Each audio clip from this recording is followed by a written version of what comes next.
Hi guys, good morning. Today is Tuesday, tapos mag-soup ko karon. Una ang karni sa ato ang lubi, diba? Para ang lubi na cute. Mais, sayuti, o kisnat. Wala na siya ikuan. Ito ang requirements. Requirements good. So now, magpabukal ta atong i-blanch kadali ang atong kuan ba.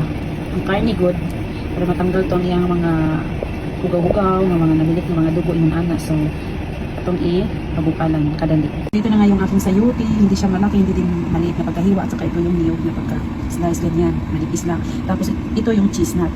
Sinabay ko na siya sa pagpapakulo nitong karne. Hindi ito siya pure na unod. Ano ba sa Tagalog yung unod? Laman. May ano din siya, buto. So, ayoko yung pure na laman lang. Tapos ito yung mais. So, yun lang. Tapos ito na, pwede na natin ilagay una yung karne natin. Kasi papakulo na siya, di ba? Ilagay natin to. Di ba? Yung karne.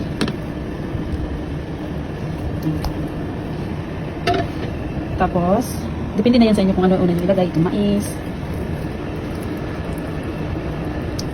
Sayote. Medyo aapaw na yung ano no, tubig. Tapos, yung niyog. Kanilip talaga yung magbibigay ng aroma nito ba? Yung amoy niya. Tapos ito yung cheese nut. Yung cheese nut pala is, nakita nyo naman na fresh yung binili ng cheese nut. Hindi yung nasa pack na. Pero medyo na parami yung tubig natin. No? So, of course, kukulo pa yan. So, baka baha dito sa kusina. So, tanggalan natin. So, ayan. Tinanggalan natin ng tubig kasi magiging apilyado ko siya. Aapaw. O, diba? Takpan. Takpan natin. At saka pag kukulo, saka natin i-lower yung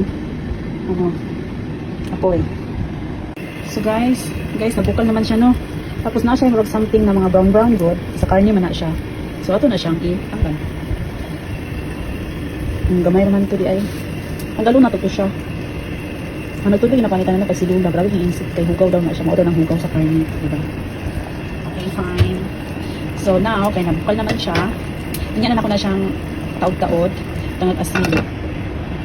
Ito isang ilaw ang fire. I-off na to eh. I-off na to ang bintana.